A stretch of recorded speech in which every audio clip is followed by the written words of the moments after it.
It was only a matter of time. So I don't have to ask anybody if y'all know who this is, because many of you already are familiar with who this individual is. I can't even bring myself to call her a little a little girl anymore. As far as I know, she has to be at least 18 by now, because she's been literally put in that box of being a little girl for years now. I'm only going to assume that she is 18 or older. But this is Danielle Bregoli, aka Bad Baby or Bad Barbie or whatever the hell she calls herself. And she first burst onto the scene by literally being a caricature of what she believed a hood black woman was.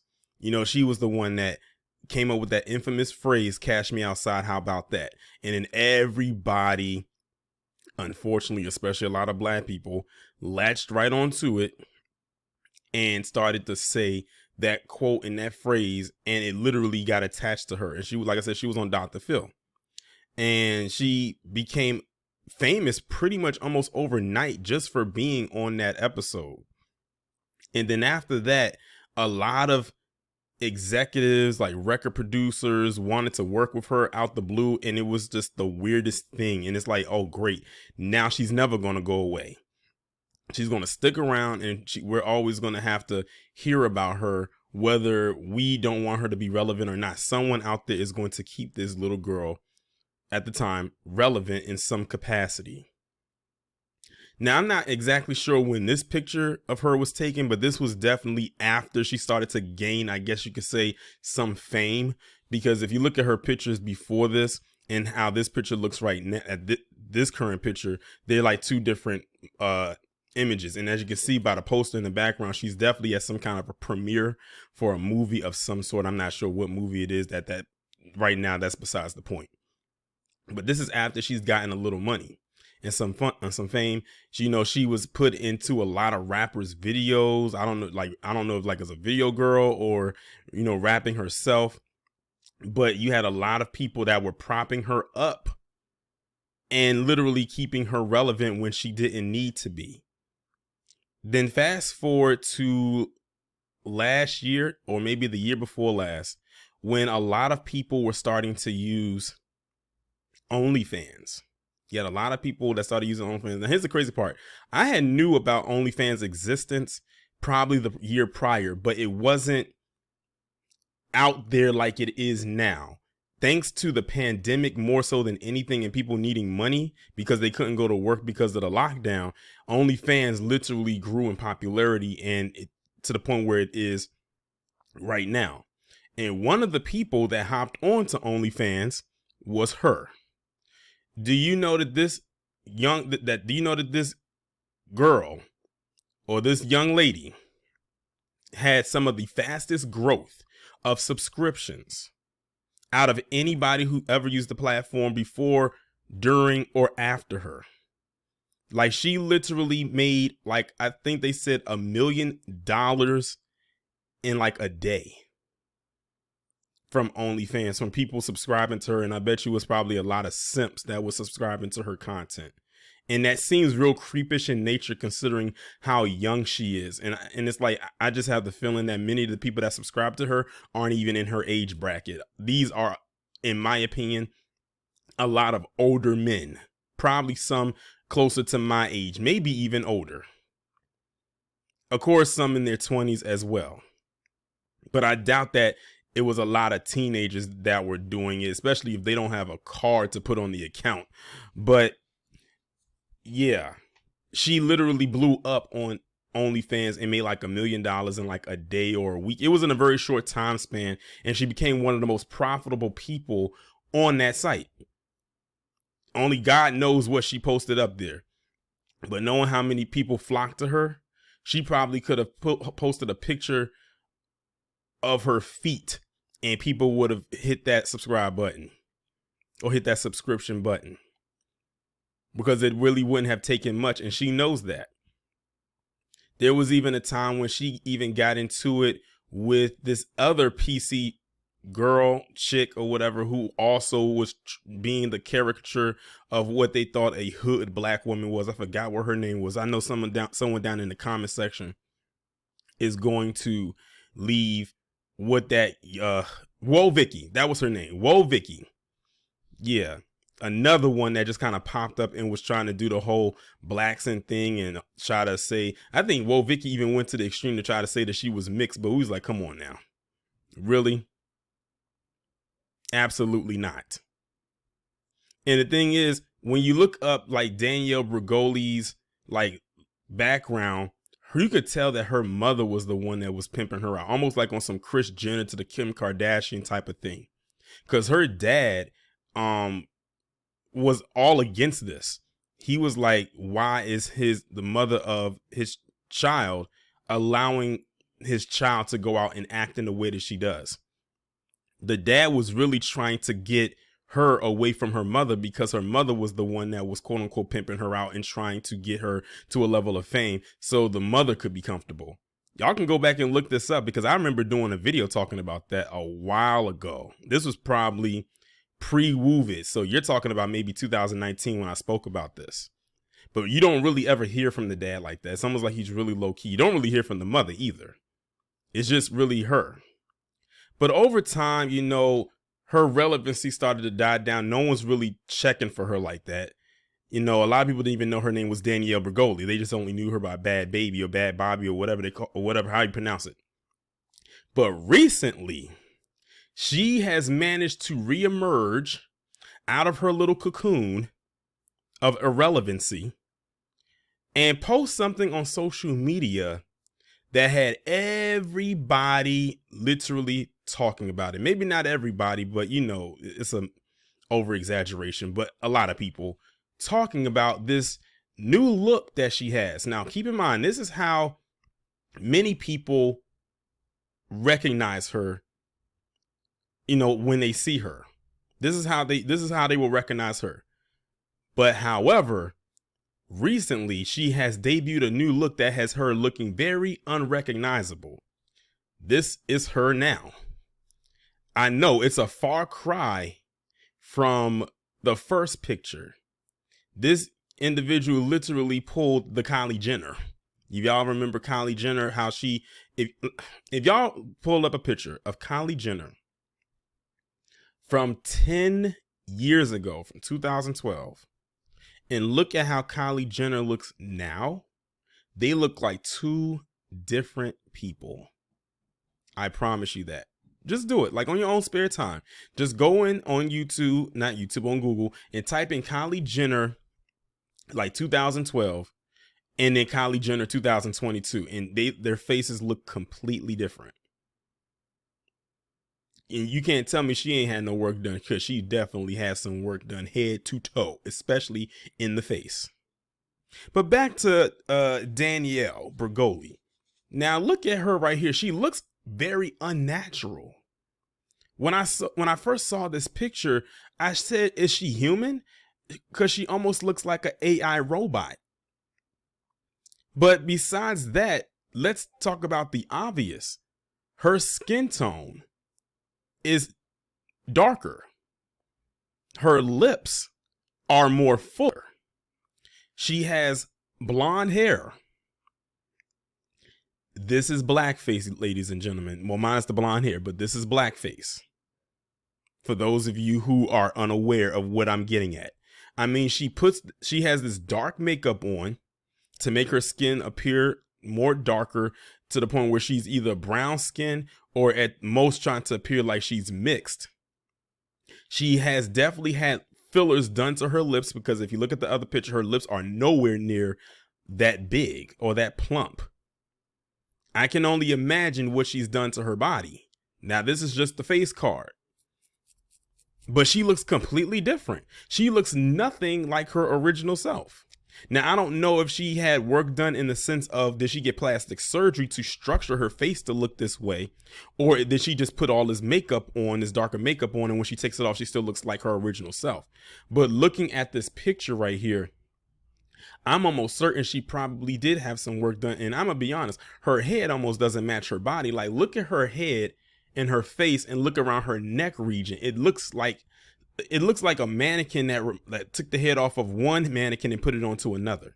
I even heard or saw someone said that they thought this was Nicki Minaj. And you know what's so crazy? If you put them side by side with each other, they look like they could be sisters.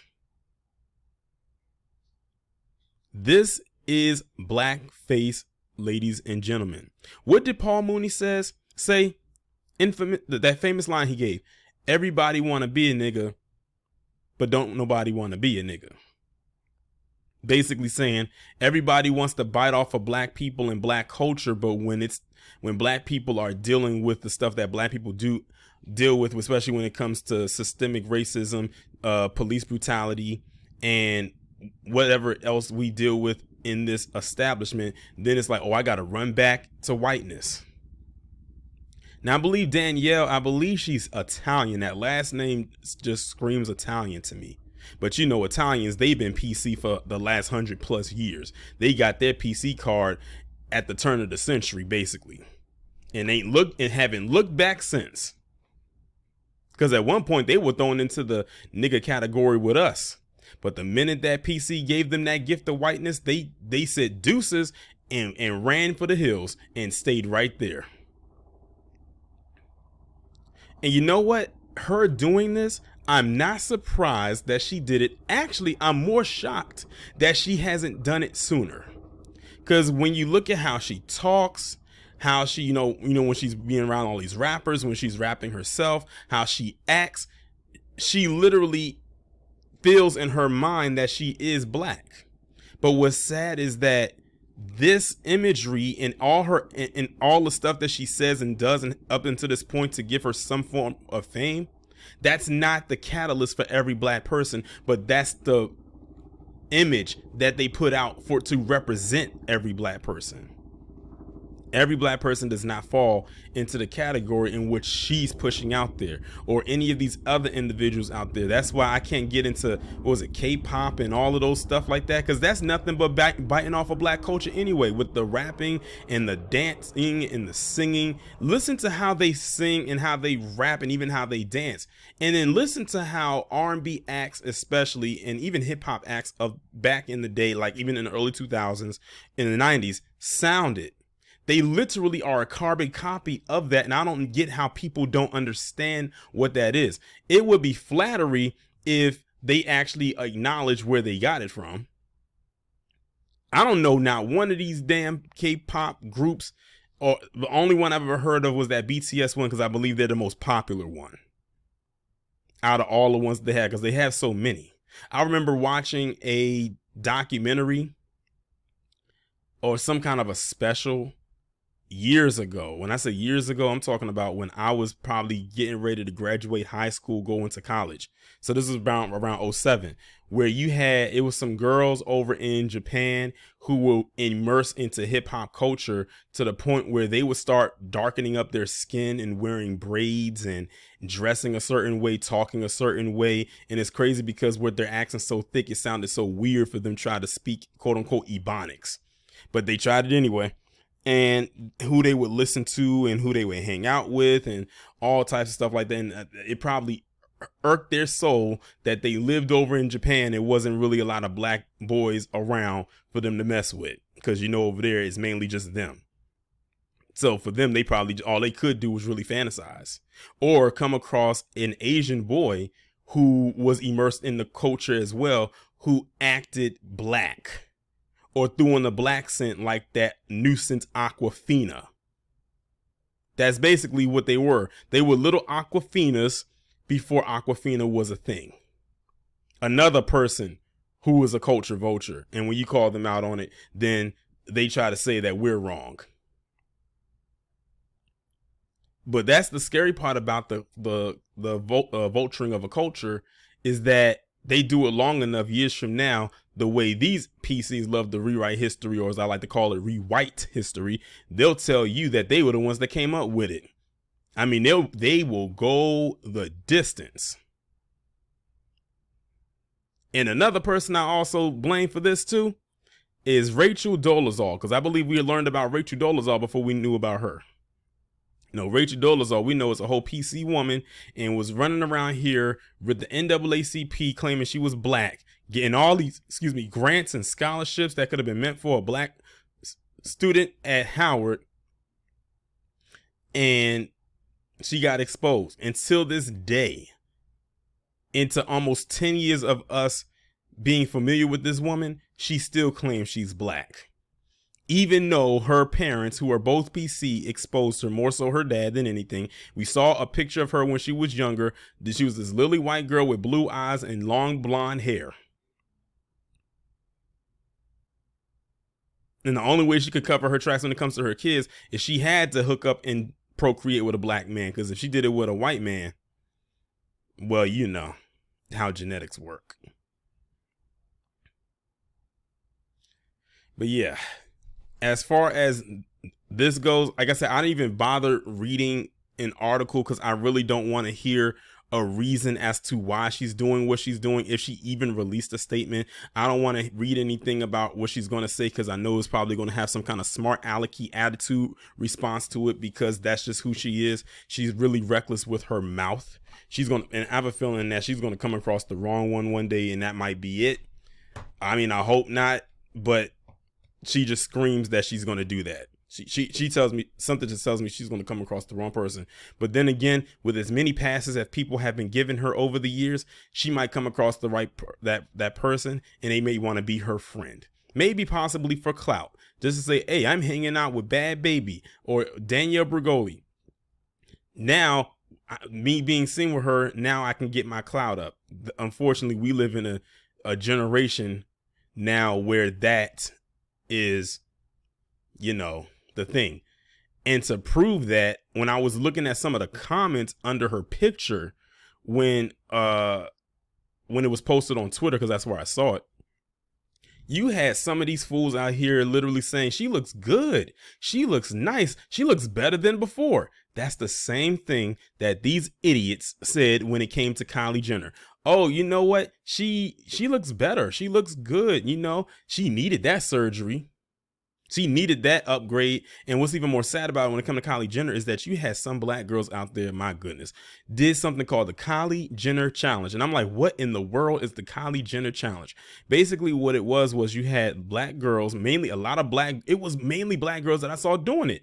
And it messed me up when I saw it. But basically how the challenge worked is they would take a water bottle, press their lips into the mouth part of the water bottle, as small as that mouth part is, and pull let the suction pull their lips, and then they would pull the bottle away from their lips, and it would expand their lips, almost like how hers looks right here. But actually it looked worse, because when I saw the after, these girls, they looked like they got stung by bees or wasp. And I'm looking like, oh my God. And you know what it almost looked like? If you painted their face black and their lips red, they would look like a minstrel show caricature. I kid you not. And some of you know exactly what I'm talking about. And when I saw that, I was so disgusted. I was saying, black parents, y'all need to pull your daughters to the side and tell them, why are you doing this? Because you're out here trying to imitate something that this woman bought to look like you. Kylie Jenner used her money to go and buy injections and fillers and Botox to have your face, something you have naturally, and you're going out here doing something called the Kylie Jenner Challenge to get her lips when you already have her lips naturally. Something she had to pay for. You were given God-given genetics to have that, to grow into that. The same thing with her. I don't want to go online and see anything called a Bad Baby Challenge or the Danielle Bregoli Challenge. I don't want to see none of that. When I saw that, when they did that with that Kylie Jenner Challenge, I said the low self-esteem is too real. And then on top of that, you run the risk of messing your lips up. I could not believe it when some of them were pulling the stuff back from their face, and the look on their face when they saw what they did was a look of concern, because they were worried that their lips were going to get stuck like that. And I'm sitting here saying to myself, if your lips get stuck like that, that is on you. You should not have been dumb enough to do that. And I'm saying that right now because these were mostly teenage girls, so they knew better. And I think what I just said there with that so-called Kylie Jenner challenge is why I'm so concerned when it comes to the young black girls and the people that they choose to look up to as far as influencers go. Like that really disappointed me. If I was like a dad to a daughter, and I would be the one that pull it aside, like, look, don't you go out there and do no sick stuff like this, because if you do this and your lips get stuck like that, I'm not taking you to the doctor. You just better pray to whoever and hope for the best. But yeah, she wants to be all the way in. Danielle Bregoli wants to be all the way in right now. And she feels like this is her ticket in. But guess what? At the end of the day, if she wanted to, she can switch right back. That's the privilege that she has. A lot of them who vulture off of the culture have the privilege to switch right back if they wanted to. That's a power and privilege right there. The ability to act one way in one setting and then act in another way in another setting, and not even necessarily act, but completely transform yourself to being something else. But that's pretty much my take on this whole situation. I can't wait to see what y'all got to say about this down in the comments and in the chat.